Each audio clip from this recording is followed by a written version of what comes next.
This is Recipe for Sleep, a podcast where we dust off very old cookbooks and let them lull us into dreamland. I'm Erin Brindley, a chef and storyteller. I'm going to read to you from an old cookbook full of recipes and stories, and hopefully it's just interesting enough to keep your mind from ruminating, but just light enough that you can let it go when sleep arrives. Tonight, we are still deep in the pages of 1894's The American Pastry Cook. We pick up where we left off, with ices and ice creams. Our author, Jessup Whitehead, shall we just call him our hero from here on out? Our hero once again gives us dozens of recipes for ices and ice creams fine enough for the finest hotel or steamboat. But he also shares his wisdom with a fictional, we assume, young owner of a fictional ice cream shop. Our hero bestows all kinds of advice on how to make this imaginary shop successful. And maybe as you begin to doze off, you can dream of the wonders and colors of a great ice cream shop on a hot summer day. Did you ever dream of running an ice cream shop as a kid? I know I did. It seemed like if it was your shop, you could eat just as much ice cream as you wanted. What a nice dream. But for now, it's time to put away anything you were doing and snuggle deep into your sweet covers. Softly close your eyes and imagine the kitchen of your mind. There are 2 cupboards there. Yesterday's cupboard for all the things that have already happened that your mind wants to chew on.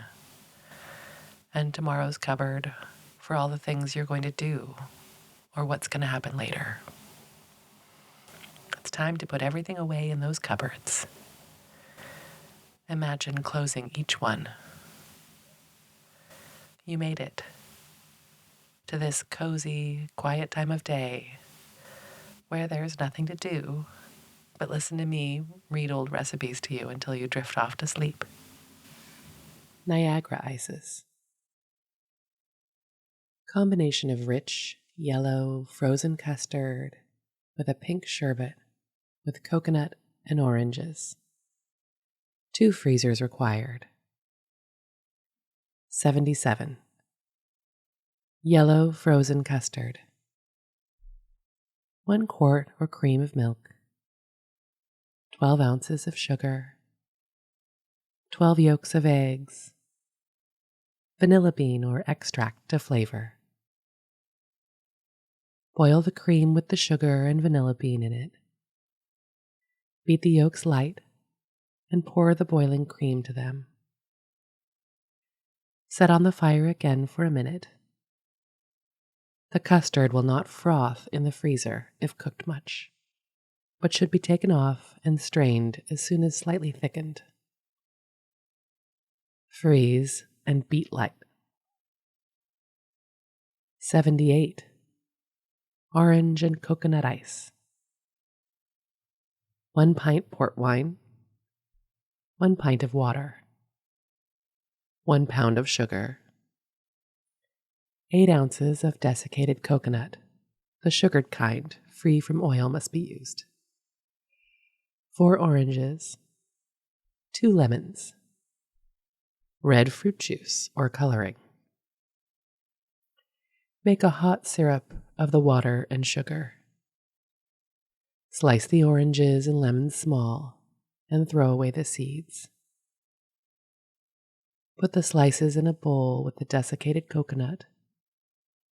Pour the hot syrup over them and let steep a short time. Then strain the flavored syrup into a freezer. Add the wine and coloring to make it light pink and freeze. Make the scalded orange and lemon slices and coconut cold on ice and stir them into the sherbet when nearly frozen. Then pack down to freezer to freeze the contents firm. To serve individually, place the frozen custard in champagne glasses. Spread out to make a border and the sherbet pile up in the middle. And iced pudding is no better name, although the languages containing no other for such a compound, the English have had to use it, But their case is different. They have deep-rooted respect for ancient pudding, and ice cream does not seem to be degraded by being so called. Sidney Smith, in explanation of the exact stage of his convalescence, wrote to a friend that he was past the gruel point, past panada, and had just arrived at pudding. Thackeray could write of puddings, as did Herrick, Burns, Byron even. And there is something about solid pudding in Shakespeare, but that does not help the matter with our people's association of ideas. Iced pudding is base. It is food. Ices, ice creams, are not. They are ethereal.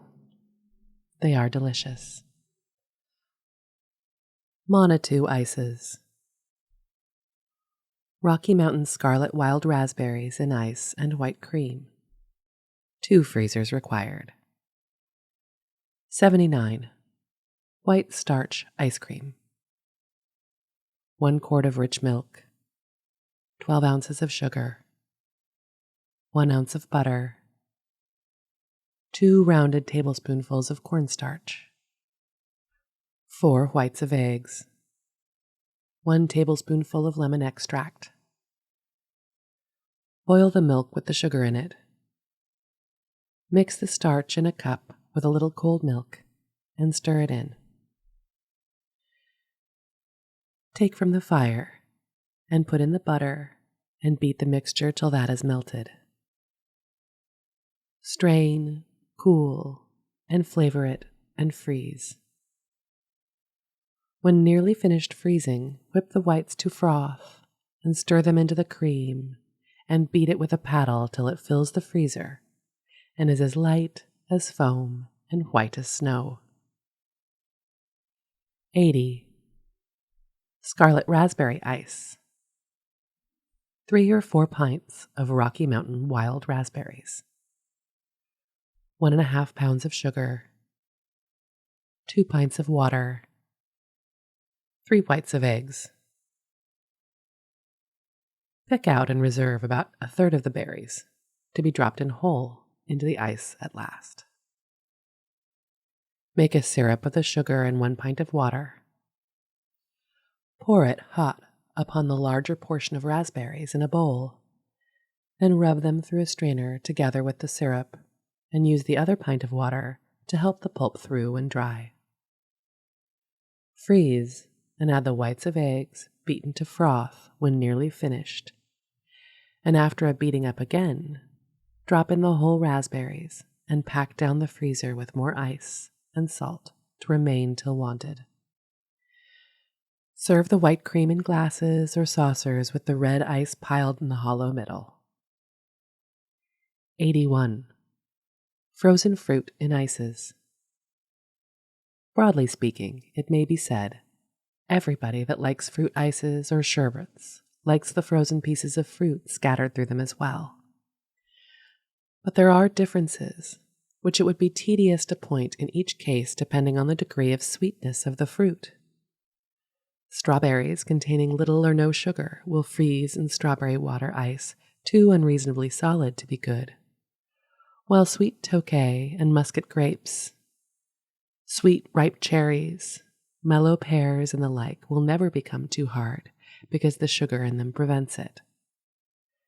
The sweeter an article, whether cream or fruit, the harder it is to freeze. To keep the fruits from this too solid congealing, some of the French ways to steep them in alcoholic liqueurs, methods which we merely mention for information without believing them necessary to practice. In case of a peach ice, then, it may do very well when the peaches are very sweet and ripe to drop the quarters in at the end of the freezing without any preparations. But if the peaches instead are inclined to sourness, stew them in a thick syrup without breaking the quarters and drop them in the ice after first making them cold. Tahoe ices. Red grape ice and white cherries and cream. 2 freezers required. 82. Red grape ice. 5 pints of red Tokay grapes, 4 pounds. 1½ pints of water. 1.5 pounds of sugar, 1 lemon and 1 orange, 4 whites of eggs. Select about 1/4 part of the grapes to be dropped whole into the ice last. Scald the rest in a syrup made of the sugar and part of the water and rub the pulp through a strainer together with the syrup and pour over the skins the remaining portion of water. Add the juice of the lemon and freeze as usual. If to line a mold, the whites of eggs may be omitted and a little red fruit juice or coloring may be added to make a more positive color. But for serving in glasses, add the whites whipped firm and beat the ice till smooth and foamy. Cut the orange in strips without peeling and strew them in the ice, also the reserved grapes, and cover down to freeze firm. 83. White cherry cream. 1 quart of pure, sweet cream. 3 or 4 pints of California white wax cherries. 1 pound of sugar. 1/2 pint of water. Make a boiling syrup of the sugar and water. Drop in the cherries and let them simmer in it about 15 minutes without stirring or breaking.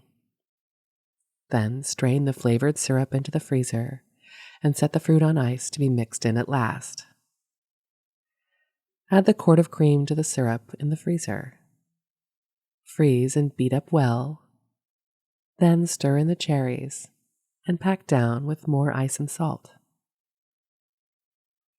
Artificial ice made at a cost of $1 a ton.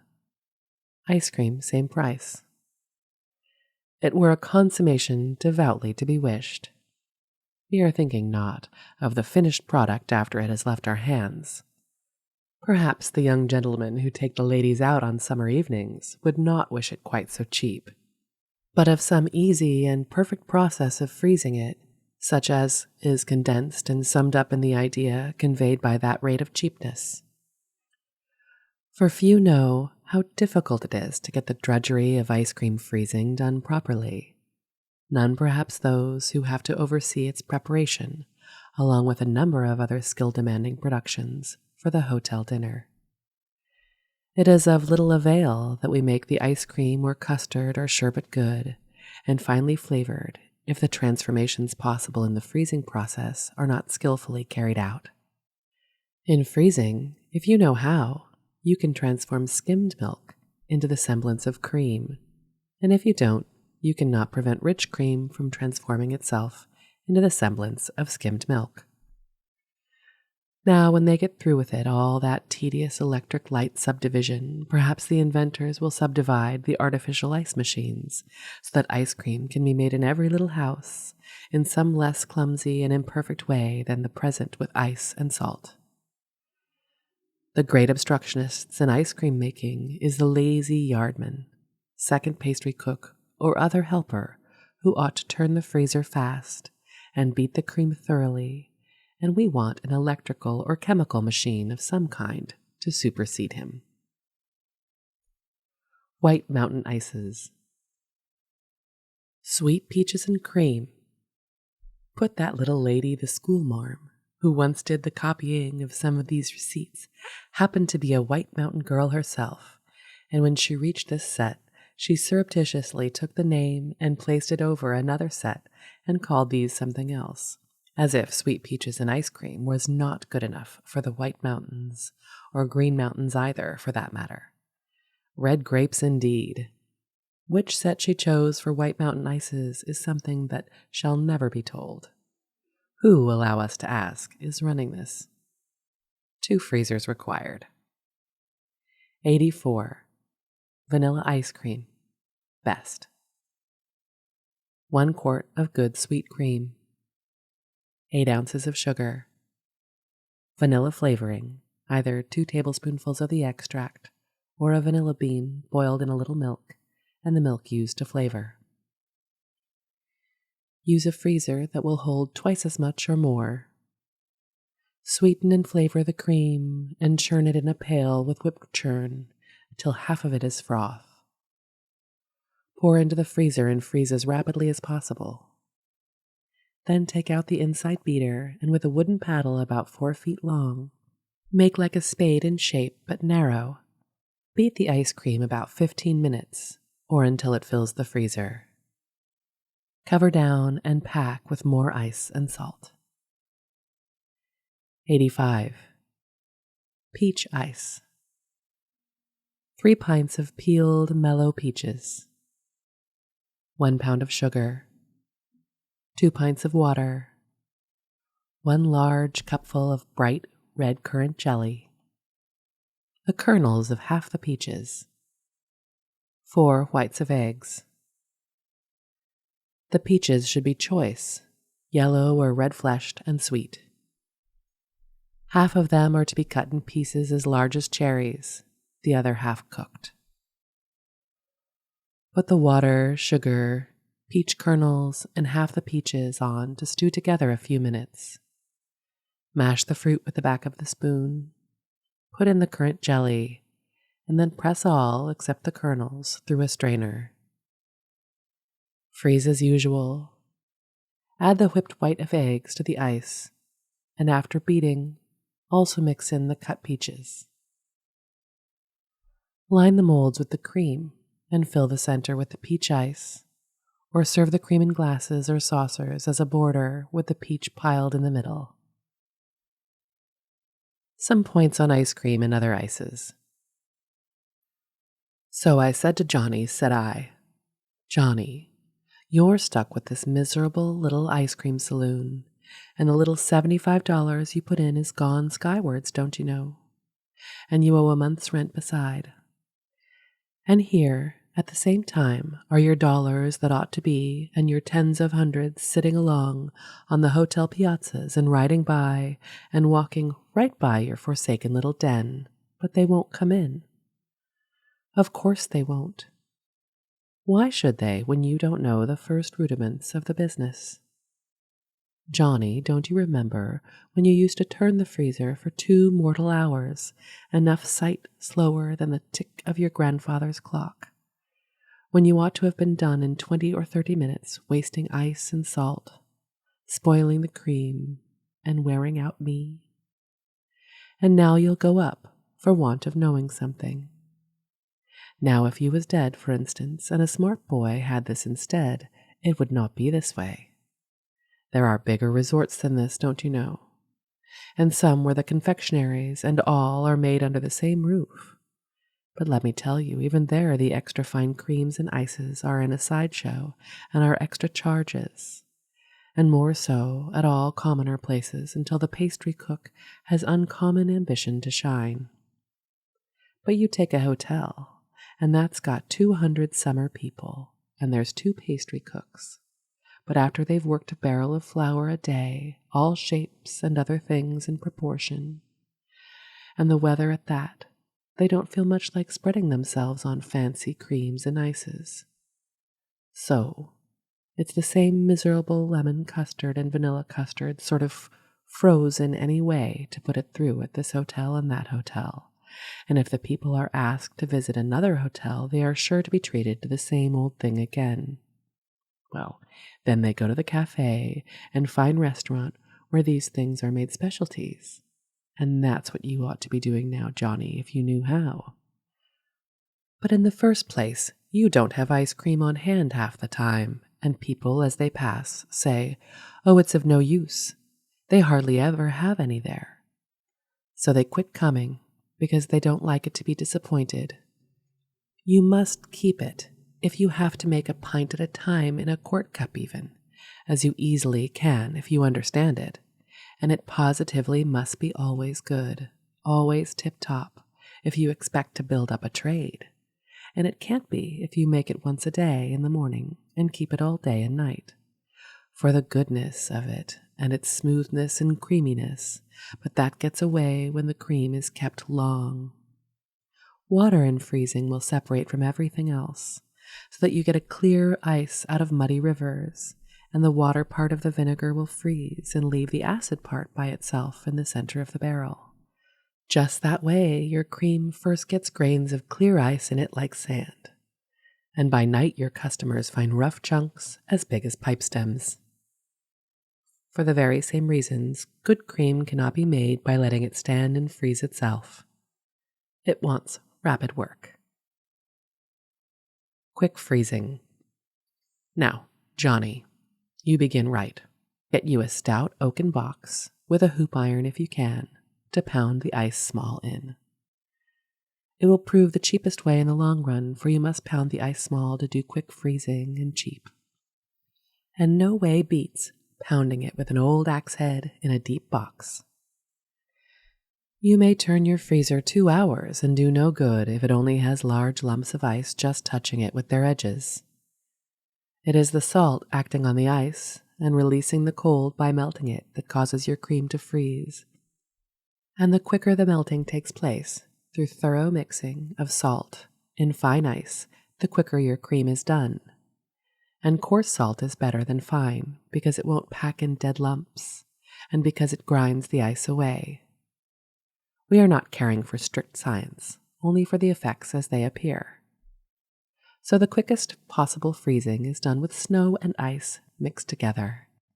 And Johnny, don't you remember how snorting mad you used to be when I would come down on you for about 2 seconds while you was seesawing away at that freezer and say, "Why in thunder don't you let the salt water out?" And when I came again and found the water out, it was, "Why in thunder did you let all the water out for?"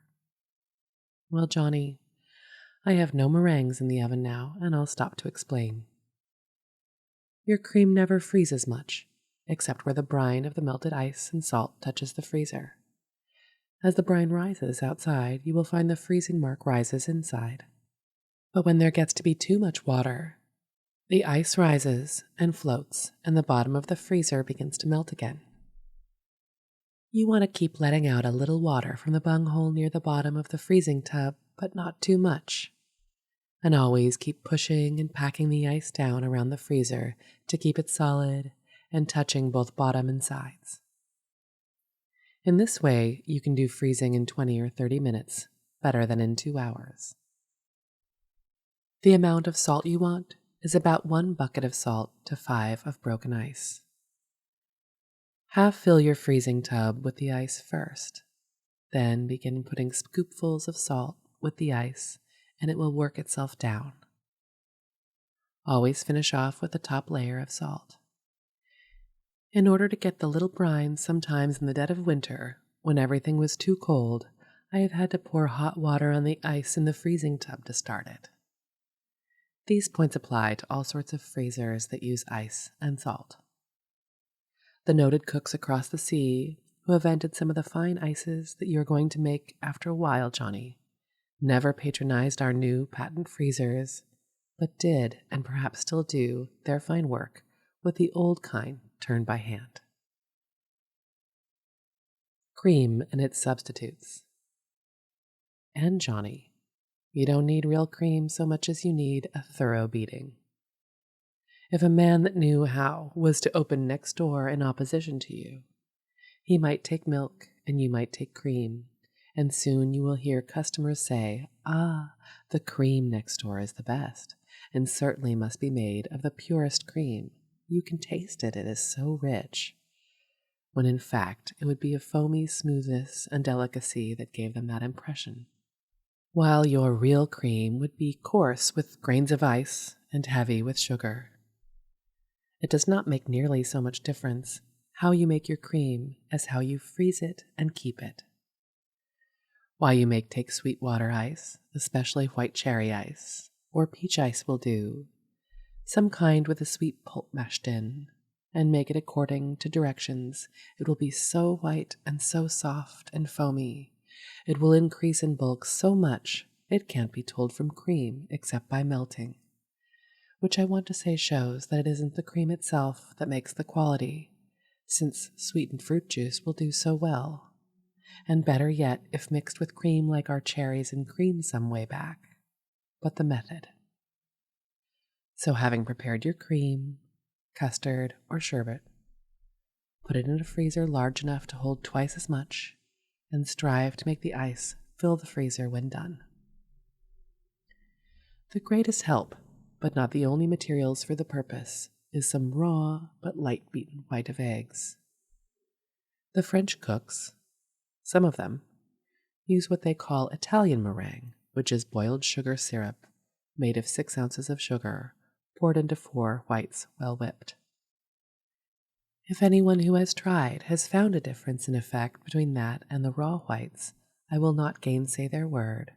But Johnny, you will find the shorter way good enough, and it saves sugar from what is already generally too sweet. So when your ice is frozen, mix in the whipped whites, and if it is a patent freezer, turn it as fast as you can till you see the white forcing its way out of the freezer lid. That is if you want that sort. But it is only a demi-glace to leave the whites, like the pink pearl of our Niagara ices, where the white desiccated coconut can be seen powdered through it, as it would not be if the sherbet was beaten to whiteness with egg. Save the sugar. And don't make the mistake of using too much sugar. You must make a profit, and sugar is an expense in 2 ways. In its cost at first, and then in the ice and salt, for the more sugar in your cream, the more ice it will take to freeze it. This, you know, is for common, though you want to be posted for fancy work too. When you go to Boston or Philadelphia, Johnny, you'll find them advertising Vienna ices, bombs, biscuits, glacés, etc. If made according to Hoyle, these Vienna ices have 1 pound of sugar in every quart of rich cream, and the rule for fruit ices is 1.5 pounds to a quart. Just think of it. A cupful of granulated sugar in 2 cupfuls of thick cream, and the fruit ices and sorbets of all syrups heavier than soda syrups. When these are well frozen, they are more of frozen confectionaries or candies made cold, instead of heat, than they are light refreshments. They are intended to be shaped in molds, and to have a good deal of solidity. Your rule for common ice cream should be not more than 1/2 pound of sugar to each quart of milk, and 3/4 pound to each quart of fruit, ice, or sherbet. And Johnny, though I would not write it so in a receipt for anybody, for it may seem stingy, between you and me, I think 6 ounces of sugar to each quart of milk is enough for the ice cream that is only a light refreshment that people may eat plenty of without hurting themselves. They don't want food, but frozen perfume.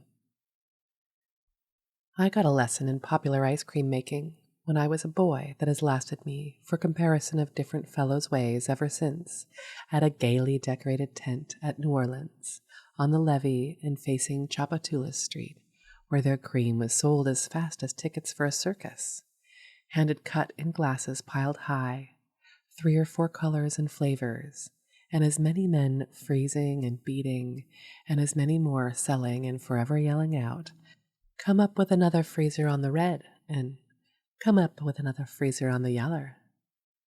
Their cream was light and cheap and plentiful. It was late in May, and all the ice they used had come up in shiploads from the north. They didn't sit down and seesaw, and Johnny, I don't think they ever used over 6 ounces of sugar to a quart. But they had fine flavorings, and you don't think they had any real cream or wanted any, do you? Anti-bilious ice cream. And you need not go into bankruptcy either, merely because the big hotels are getting what little cream there is to be had and you can get none. They don't even get enough for coffee after all. Some restaurant keepers buy the milk, skim it for the cream, and trust selling off the skim-milked or part of it, so as to get their puree cream for freezing, not soured and moldy as country-gathered cream often is, but that plan is not predictable for ice cream for thousands at a resort.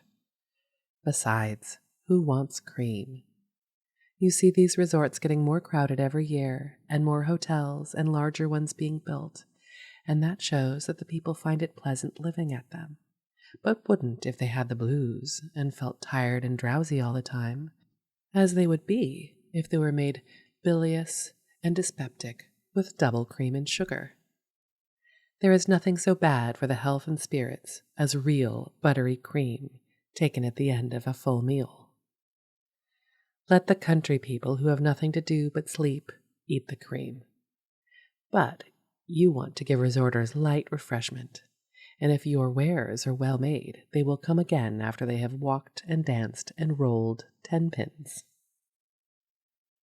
Gelatin and cream. It is reckoned quite a trick, too, to put gelatin in your milk or boiled custard, and gelatin is nice enough as far as that goes, but somehow, Johnny, I find myself always letting it alone, though I don't know what I might do in competition with others.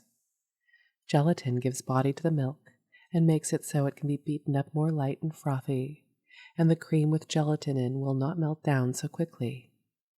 It is a good enough rule to use gelatin in milk, and whites of eggs in water ices, bunches, and so forth. The effect of both articles is about the same, but gelatin is the most trouble. But you have to be very careful about the quality of gelatin you use, for if you don't look out, it will set your cream like blancmange or jelly. 1 ounce to 3 quarts is the highest you can use, and it must be well dissolved in warm milk before putting in. Ordinary ice cream. You will see some ice cream makers put raw yolks of eggs in the cream because they have found that cooking the eggs in it destroys the frothing quality.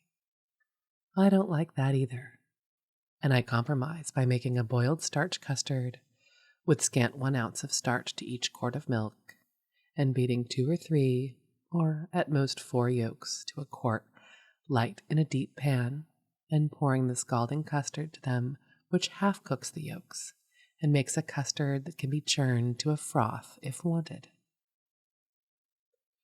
When you make a custard that way, it saves ice to cook only half the milk with all the enriching ingredients in, and pour the other half cold to it afterwards.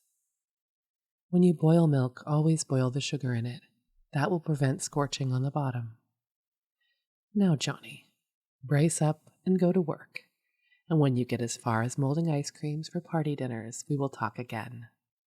But that heavy iron scrapper you have got made by the blacksmith is not suitable. People of fine perceptions can taste iron and ice cream.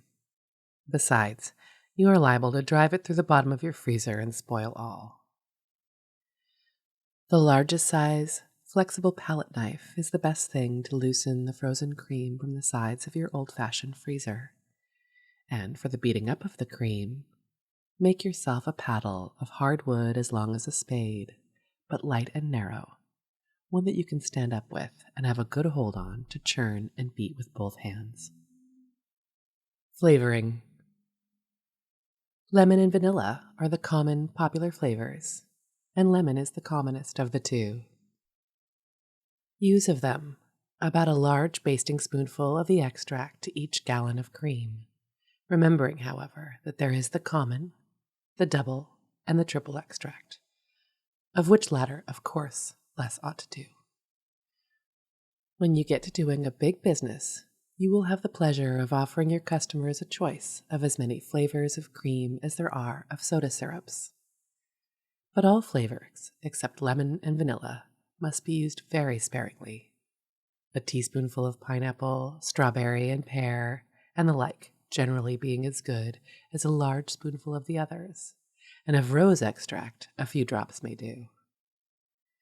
Most of the flavorings, excepting lemon, vanilla, rose, cinnamon, and nutmeg, are made from orris root and butyric ether, which is obtained from rancid butter, and there is no wonder if the popular taste approves of them only in very small allowances. Frozen Nesselrode Pudding. Glacé Nesselrode or iced pudding. A frozen custard made of pounded chestnuts with fruit and flavorings. 1 pound of large chestnuts, about 40. 1 pint of rich boiled custard. 1 cup sweet cream. 2 ounces citron. 2 ounces sultana raisins. 2 ounces stewed pineapple. Half cupful of maraschino. 1 teaspoon vanilla extract. Pinch of salt in the chestnut pulp. Slit the shells of the chestnuts, boil them half an hour, peel clean, and pound the nuts to a paste, and rub them through a coarse sieve, moistening with cream. Then mix it with the boiled custard. Freeze this mixture, and when firm, whip the cupful of cream and stir it in and freeze again. Then add the citron, cut in shreds, the stewed or candied pineapple, likewise the raisins, maraschino, and vanilla extract. Beat up and freeze again, and either serve in ice cream plates out of the freezer or pack the cream in a mold, and when well frozen, send to table whole, turned out of the mold onto a folded napkin on the dish. The foregoing makes about enough to fill one of those brick molds that have a large and deep stamped fruit pattern in the lid, and when frozen firm, it can be sliced into from 12 to 16 portions. When chestnuts are not convenient, some of the large cafes use the ready-prepared pounded almonds or walnuts that may be bought by the can at the confectioner's supply stores, and various additions or substitutions of green candied fruits are employed to make a handsome-appearing compound without changing its general character. Should be trebled for quantity for dinner for 50. See number 320 for another variety recently added, but crowded out of place. 87. Diplomatic ice pudding. 1 quart of rich vanilla custard. 1 pint thick cream. 1 capful of French candied pineapples and cherries cut small. 2 dozen ladyfingers. Freeze the custard as usual for ice cream. Whip the cream. Put it in and freeze again. Take 2 brick molds and put in a layer of the ice cream, a layer of ladyfingers, and some candied fruit, and fill the mold that way, having ice cream for the top layer. Close with paper and the lid, and put in the freezing mixture to stay 2 or 3 hours. Manage the same way as Neapolitan and Nesselrode. 88. Bonanza Punch. Our own Rocky Mountain Punch, as made for hotel dinners for 250. 10 quarts of water. 9 pounds of sugar. 2 dozen lemons. 6 oranges. 2 cans of pineapple. 1 pint of gin. 1 quart bottle of champagne. Grate the rinds of 6 of the lemons and 4 oranges into a bowl and squeeze in the juice of all. Put on about 2 quarts of water with a lot of sugar in it, and the pineapple juice, making a hot syrup of it, and then pour it into the grated rinds and juice in the bowl to draw the flavor. Strain into the freezer, chop the pineapple and put in, add all the rest of the sugar and the water, gin and champagne, color it pink, and freeze. 89. The same, reduced for 50. 2.5 quarts of water, 2 pounds of sugar, 6 lemons, 2 oranges, 1 small can of pineapple, half cupful of gin, 1 cupful of champagne or sweet wine. Grate the rinds of 2 lemons and 1 orange, and proceed as directed above. 90. Kirsch Punch, Romaine. 2 quarts of water, 3 pounds of sugar, 4 lemons, juice only, 1 pint of Kirschwasser, 8 whites of eggs. Mix the punch materials together cold. Strain into the freezer. When nearly frozen, whip the 8 egg whites firm, mix in, and freeze again.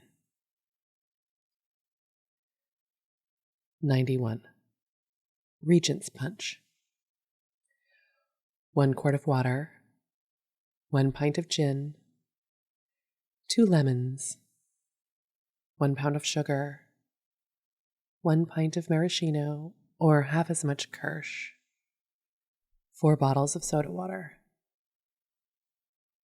Grate the rind of a lemon into a bowl, moisten with some gin, and rub with the back of a spoon to extract the flavor. Add the lemon juice and rest of the ingredients except the soda. Strain into the freezer and freeze as firm as the spirit in it will allow. Add the bottled soda and finish the freezing.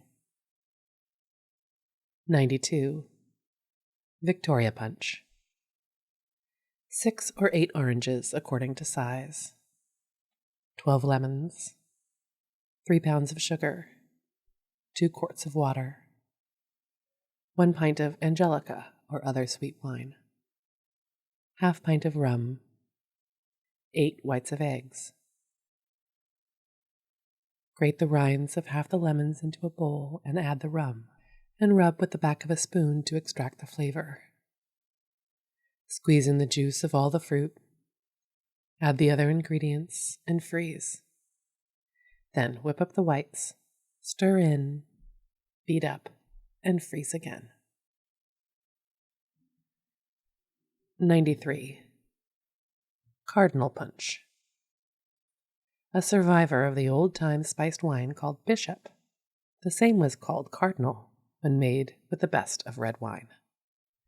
The specialty about it is in roasting the oranges either before or over the fire and letting them steep in good red wine, which, when thus flavored, is used either hot or cold.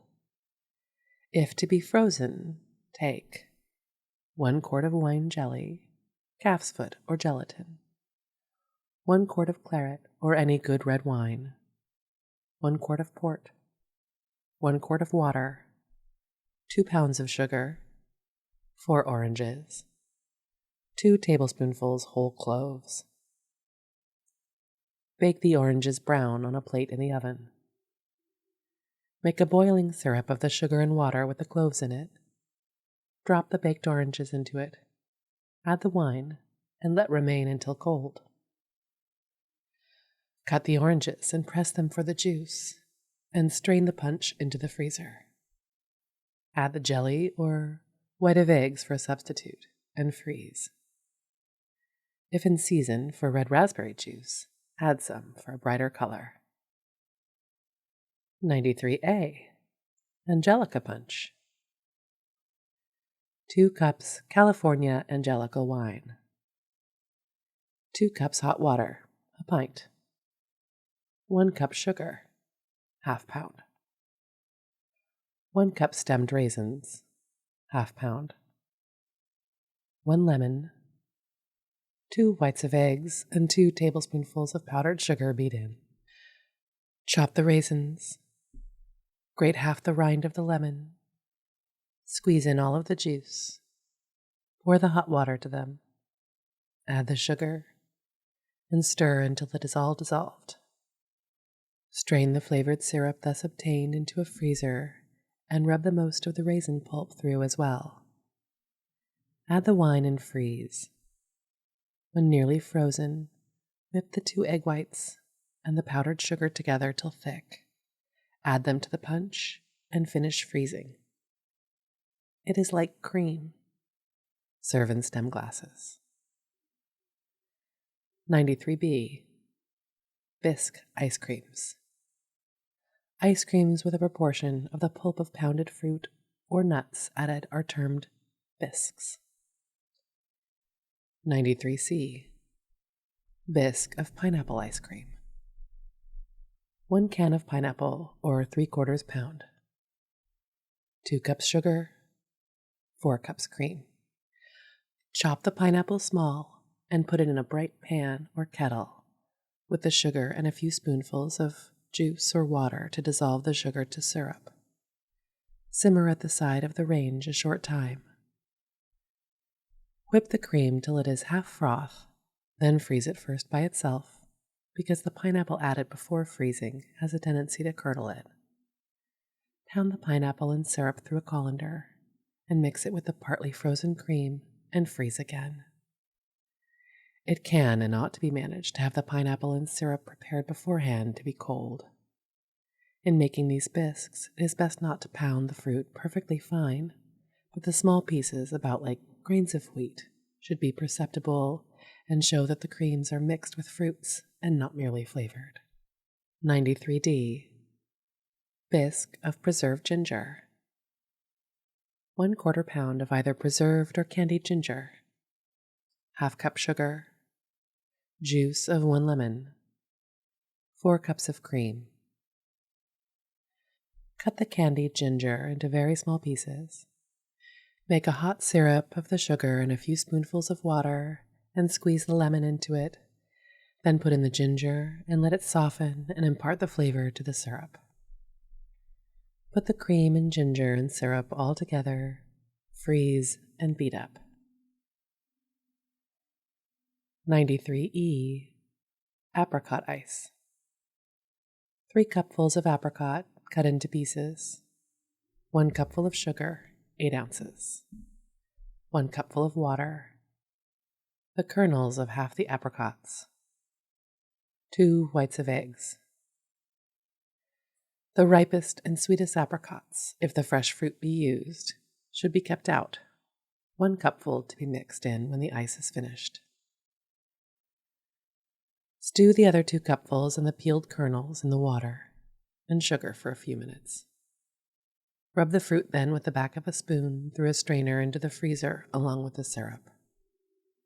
Freeze like ice cream, and when it is nearly finished, whip the 2 whites to a firm froth. Mix them in, and turn the freezer rapidly a short time longer. Stir in the cut apricots just before serving. Canned apricots can be used as well, and if in syrup, that can be mixed in also. Cumberland ices. Red cherry ice with nut cream. 2 freezers required. 94. Red cherry ice. 2 pints of sweet red or black cherries. 2 pints of water. 1.5 pounds of sugar. Mash the fruit raw and thoroughly so as to break the stones, and strain the juice through a fine strainer into the freezer. Boil the cherry pulp with some of the sugar and water to extract the flavor from the kernels, and mash that also through the strainer. Add the other pint of water and the sugar and freeze. Use no egg whites and only beat that ice enough to make it even and smooth. 95. Hickory nut ice cream. 1 pound of either pecan or hickory nut kernels. 12 ounces of sugar. 1 quart of rich cream or milk. 1 tablespoonful of burnt sugar coloring. Pick over the kernels carefully that there be no fragments of shells to make the cream gritty. Then pound them into a mortar with part of the sugar and a few spoonfuls of milk or other fluid. Only a few can be pounded effectually at a time.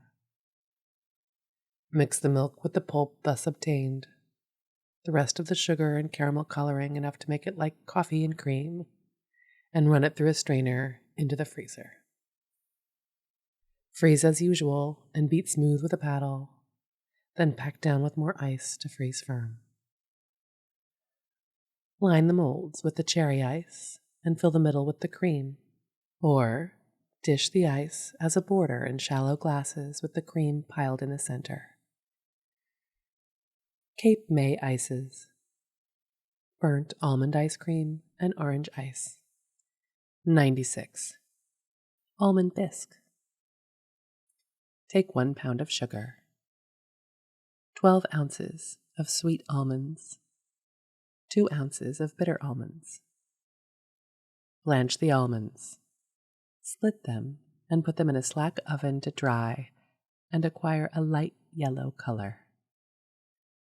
Put the sugar in a kettle on the fire without any water and stir it till it is all melted and of the color of golden syrup or light molasses.